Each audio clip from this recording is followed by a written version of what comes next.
जंतर मंतर में जो आंदोलन था वो विद्यार्थियों का था। उसका जो नेतृत्व कर रहे थे अपने अभिजीत दिपके और सोनम वांगचुक, वो आंदोलन को देखते हुए यहाँ पर प्रधानमंत्री महोदय जी ने बहुत ही गंभीरता से इसको लिया।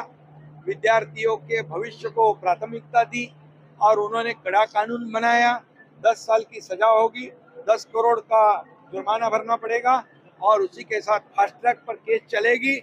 और एनटीए में से 427 लोगों को निकाल दिया।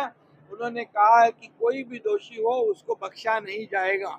सीबीआई इंक्वायरी चालू है और इसी के साथ बिल भी आ जाएगा, कानून भी हो जाएगा। इसके आगे ऐसी कोई भी घटना ना हो, इसका पूरा प्रावधान प्रधानमंत्री नरेंद्र मोदी जी ने खुद स्वयं किया है और इसीलिए मैं ये बिल भी आएगा और कानून भी होगा। इसलिए मैं प्रधानमंत्री नरेंद्र मोदी जी को बहुत धन्यवाद देता हूँ। उन्होंने उनका अभिनंदन भी करता हूँ, आभार व्यक्त करता हूँ, क्योंकि उन्होंने इस देश के भविष्य को प्राथमिकता दी है, उनकी भावनाओं को तवज्जो दिया है और भावनाओं को राजनीति से परे जाकर प्राथमिकता दिया है। कोई भी राजकीय दबाव को ध्यान में नहीं रखते हुए विद्यार्थियों के प्रश्नों को उन्होंने प्राथमिकता दी और इसी के साथ शिक्षा मंत्री धर्मेंद्र प्रधान जी ने नैतिकता और हमारी जिम्मेदारी खुद की समझकर उन्होंने भी इस्तीफा दिया। अभी तो आंदोलन खत्म हो गया, अभी तो ये क्या चालू है, ये क्रेडिट लेने की बात है। और वांगचुक जी की जो पत्नी है, उन्होंने खुद ही कहा था कि ये कांग्रेस की नौटंकी है, ये कांग्रेस का तमाशा है। क्या है, जंतर मंतर में आंदोलन बैठे और राहुल गांधी जाते हैं प्रधानमंत्री के निवास पर, क्या है? उनकी मंशा, उनकी भूमिका ठीक नहीं थी, उनका उद्देश्य ठीक नहीं था। और मैं तो ये कहूँगा कि हमेशा वो बार बार बोलते हैं कि बांग्लादेश में ऐसा हुआ, नेपाल में ऐसा हुआ, श्रीलंका में ऐसा हुआ, क्या हमारे देश में भी ऐसा हो अराजकता फैलाना चाहते हैं? ये तो गहरी एक बहुत बड़ी खतरनाक साजिश उनकी थी, ऐसा मैं कहूँगा और उसकी कड़ी मैं निंदा करूँगा।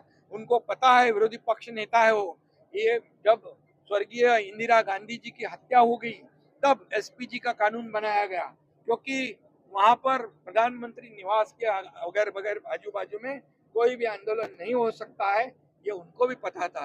लेकिन जानबूझकर ये उनकी जो मंशा है, उनका उद्देश्य है, वो गलत था और इसका कड़ा विरोध, कड़ी निंदा ये मैं करता हूँ।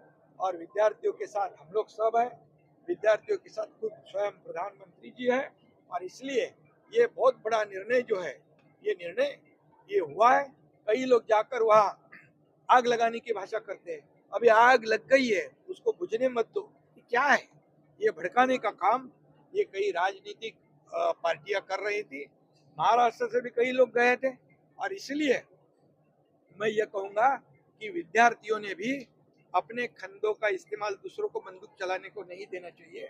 प्रधानमंत्री, देश के प्रधानमंत्री आपके साथ है, विद्यार्थियों के साथ है, हम सब लोग उनके साथ हैं। अभी उनकी मांगे पूरी हो चुकी है और अभी उन्होंने अपना ध्यान अपने पढ़ाई पे और अपने करियर पे देना चाहिए। ये तो मैं कहूँगा कि जो जहाँ जहाँ अभी आंदोलन खत्म होने के बाद जो कुछ जल्लोश मना रहे, ये तो क्रेडिट लेने की बात है। ये उनके विद्यार्थियों के आंदोलन पर राजनीतिक रोटियां सेकने की बात है।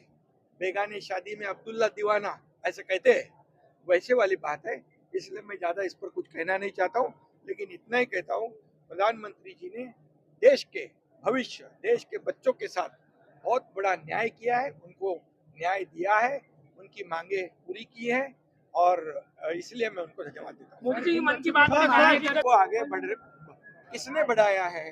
मोदी जी ने बढ़ाया है। देश आगे बढ़ रहा है और इसीलिए विपक्ष को वो खलता है, विपक्ष के पेट में दर्द होता है, विपक्ष को ये देश आगे बढ़ रहा है ये अच्छा नहीं लगता है, इसलिए देश की बदनामी करते हैं, विदेश में जाके भी करते हैं, यहाँ भी करते हैं। और उनकी वो जो है, उन्होंने कहा है कि देश को आगे बढ़ाने के लिए हमारे जो विद्यार्थी है, हमारे जो देश के छात्र हैं, उनको प्राथमिकता देने का काम प्रधानमंत्री मोदी जी ने किया है और इसीलिए इनकी सब दुकानें अभी बंद हो गई है।